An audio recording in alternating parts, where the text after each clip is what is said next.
솔로몬의 생애를 통해서 우리가 발견합니다. 이때가 가장 위험한 때다. 오히려요, 막 지금 침략을 받아서 또는 가난해서 기근이 들어서 이럴 때, 그럼 물론 때로는 그것은 범죄 때문에 그랬을지 모르지만, 그래서 징계를 받는 상황인지 모르지만, 그럴 때요, 마음이 나뉘지 않습니다. 마음이 하나님을 향합니다. 우리에게 문제는 하나님을 향한가. 우리가 이제 독립에 관해서 얘기합니다. 가장 고결한 독립은 무엇인가? 그것은 하나님을 의지한다고 선언하는 것이다. 그것이 가장 고결한 독립이다. 만일 소국이 되고 노예가 되고 싶다면 하나님을 향해서 독립을 선포하라. 무엇이랑 확실한 독립입니다. 7월 4일 미국 독립 기념일 때마다 이와 같은 이야기는 흔히 나옵니다. 믿는 성도들 마음속에 독립 기념일, 이날 우리는 우리가 해야 될 일은 하나님을 향해서 의존을 선포하는 날이다 라고 말입니다. 우리의 여러 가지 재원이 점점 많아지고요, 우리의 통장이 점점 두꺼워지고, 우리가 세상 사람들로부터 칭송을 받고, 때로 그것이 세상에서뿐만 아니라 모임이 여러 가지 간증에서 위대해졌다고 사람들에게 아름다운 칭송을 받게 될 때, 우리 마음속에 주님 앞에 엎드려야 됩니다. 우리가 계속해서 주님이 주시는 위대한 영광과 주님이 주시는 위대한 복과 주님이 주시는 위대한 것들을, 은혜로 주신 것들을 계속해서 보존하고 계속해서 우리 시대에 즐기고 다음 시대에도 계속 즐길 수 있도록 환경을 마련하기 위해서 우리는 주님 앞에 엎드려야 됩니다.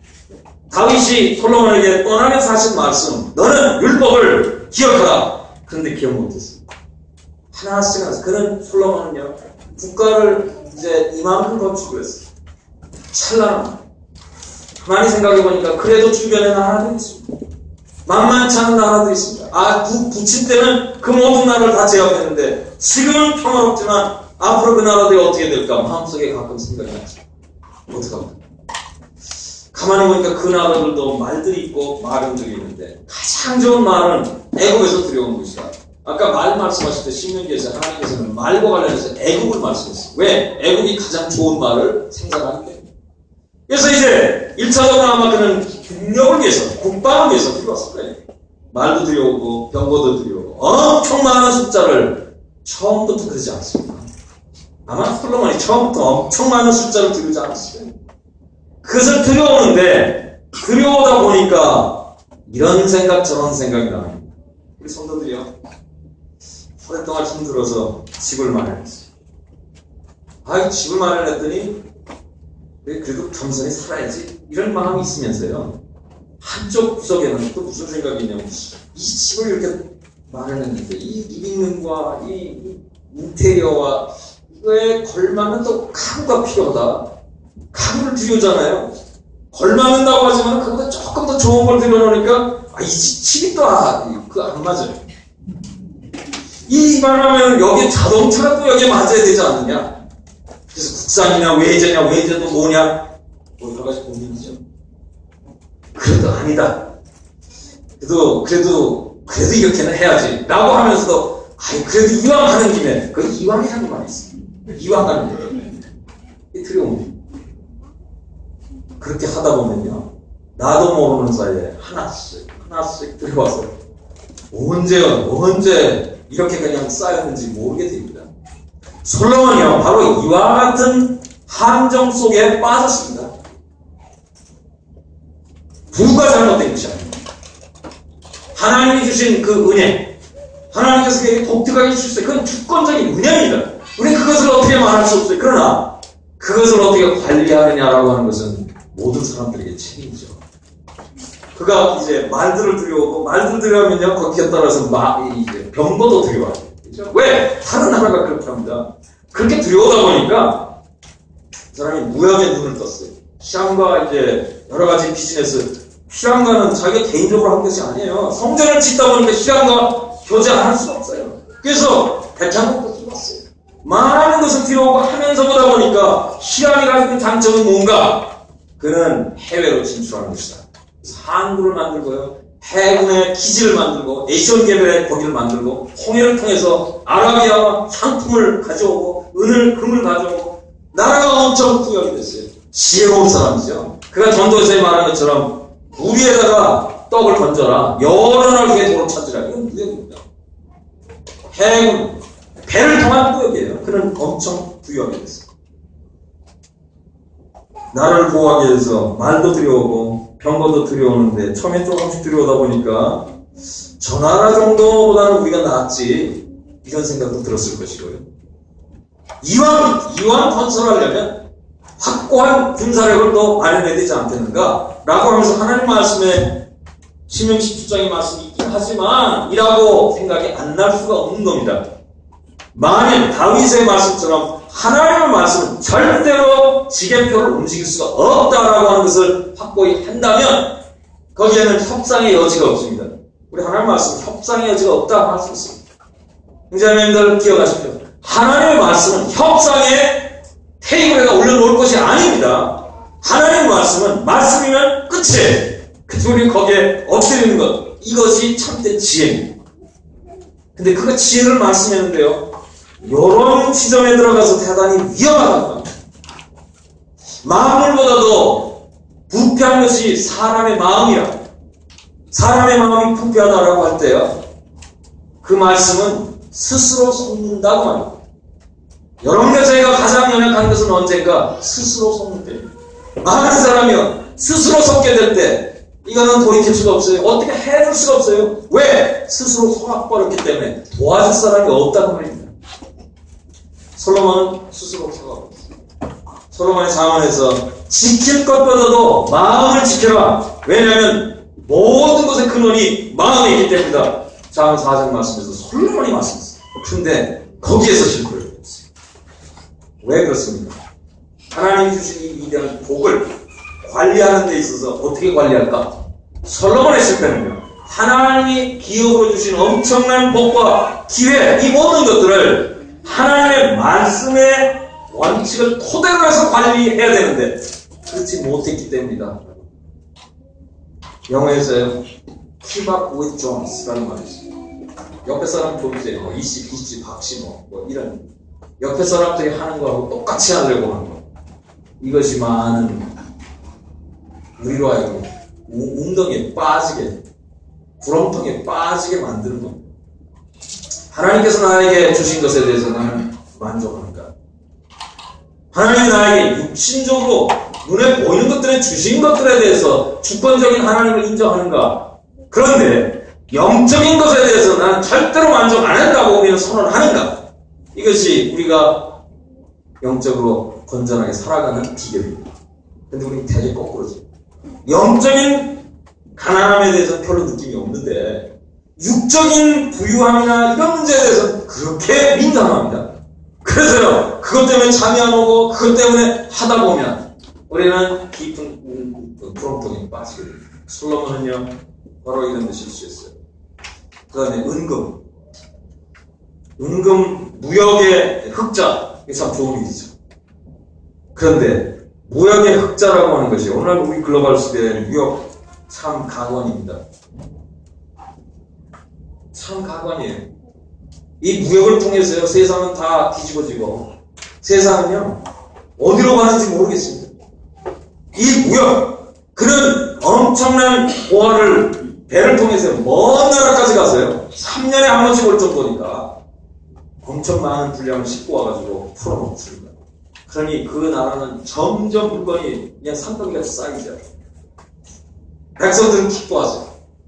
그리고 사람들은 선망의 대상이 되죠. 저 솔로몬의 왕국처럼 우리도 그렇게 살아야 된다. 우리가 이것을 가만히 여러분께서 이 말씀을 놓고 한번 가만히 평가해 보십시오. 정직하게 한번 평가해 보십시오. 솔로몬의 왕국은 지금 어디로 가고 있는가? 물질주의로 가고 있는 거 아닙니까? 솔로몬의 왕국은요, 원튼 원치 않더며 이와 같은 것을 잘 분별하고 통제하려면 하나님으로부터 하나님의 막강한 은혜가 필요합니다. 우리의 영적인 시야가 필요합니다. 어떤 데는 다 풍부한 것이 다 우리에게 좋은 것이 아닙니다. 그것을 어떻게 절제를 하냐, 깎아서 우리가 줄이느냐, 우리의 하나님 말씀을 통해서, 의지를 통해서요, 이것을 어떻게 절제를 하고 살아가냐. 그래서 나의 영혼이 계속해서 신선하고 하나님께서 주시는 능력 가운데 계속해서 나갈 수 있도록 나머지 모든 것을 유선형으로 우리가 다듬어야 되겠다. 그 점에 솔로몬이 실패했어요.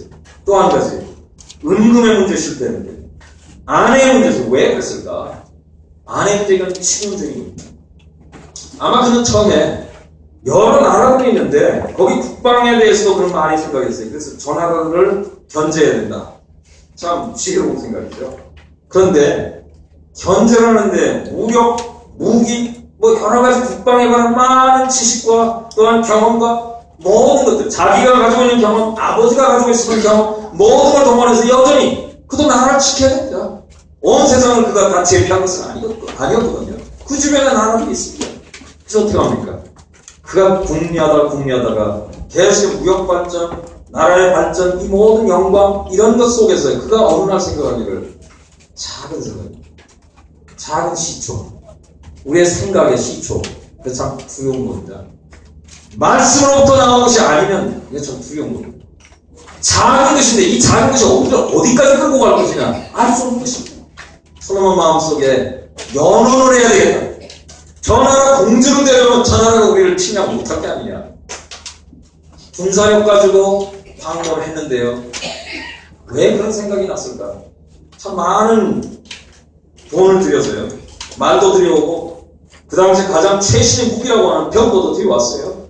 그리고요, 그는 또 말들을 자기가 필요한 것보다 더 많이 사들였어요. 그리고 다른 나라에다 팔았어요. 거기서 엄청난 이익을 얻었습니다.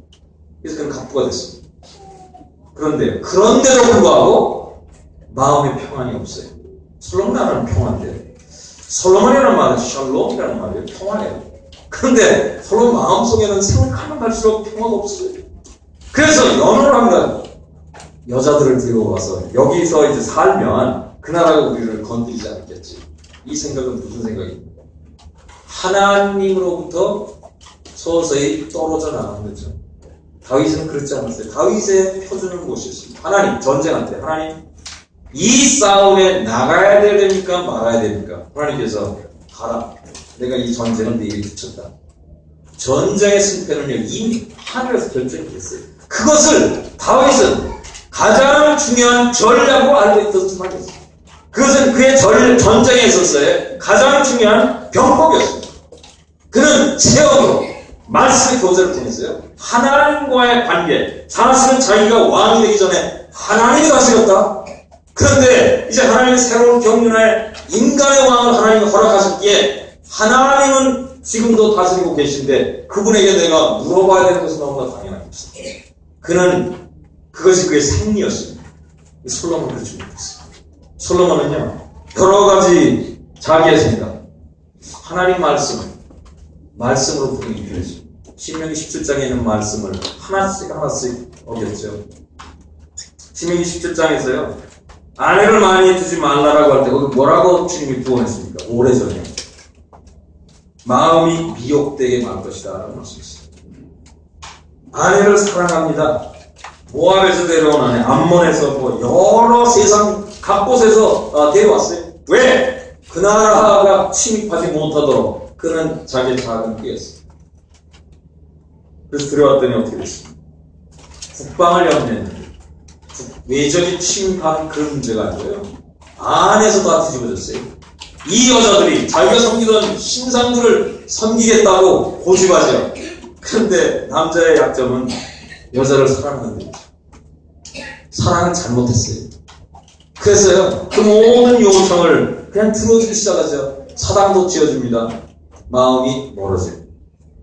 이것은 너무나 쉬운 방법이죠. 마귀가 사용하는 쉬운 방법이에요. 삼손은 왜 나중에는 머리카락이라고까지, 그 비결은 머리에 있다고까지 나중에는 신토록 해야 됩니다. 여자의 끈질긴 종행이죠.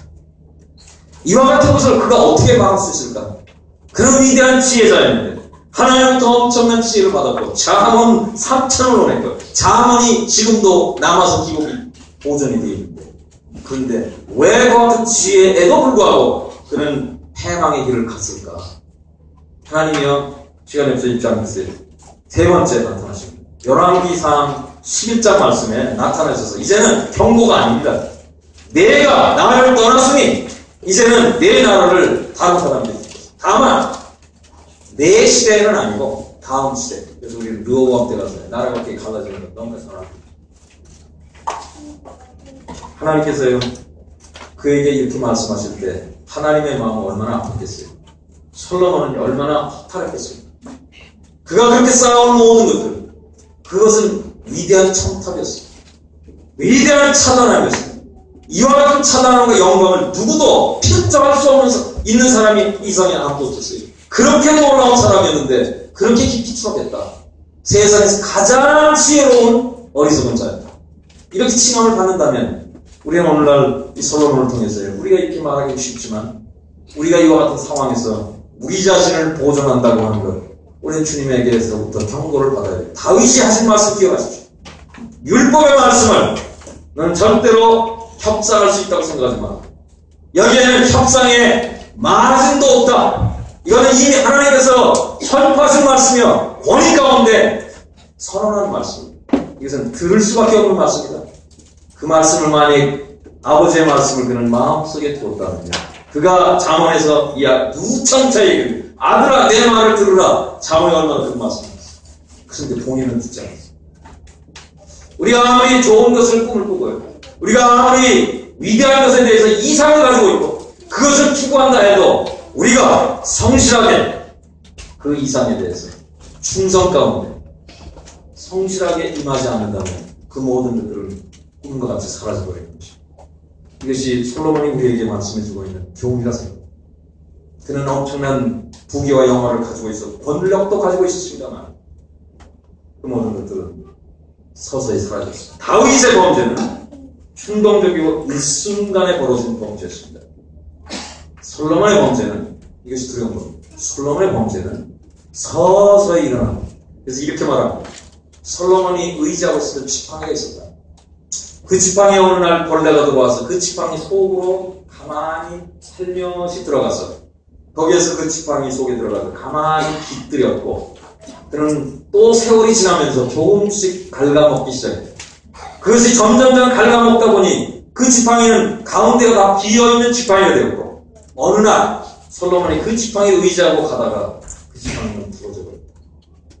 서서히 일어나는 타락, 두려움입니다. 형제자매님들, 우리는 세상의 여러 가지 일들 가운데서 우리의 영혼이 무뎌질까봐 두려운 것입니다. 점진적으로 우리 가운데 이와 같은 일들이 벌어질까봐 두려운 것입니다. 그래서 다윗의 말씀을 기억하십시오. 주님이 경고하신 것을 기억하십시오. 똑같은 말씀입니다. 율법의 말씀을 꼭 기억하십시오. 그리고 그대로 순진하게, 단순하게 순종하라. 그러면 너에게 권리입니다. 주님이 저희들에게 오늘 말씀하신 말씀을 생각합니다.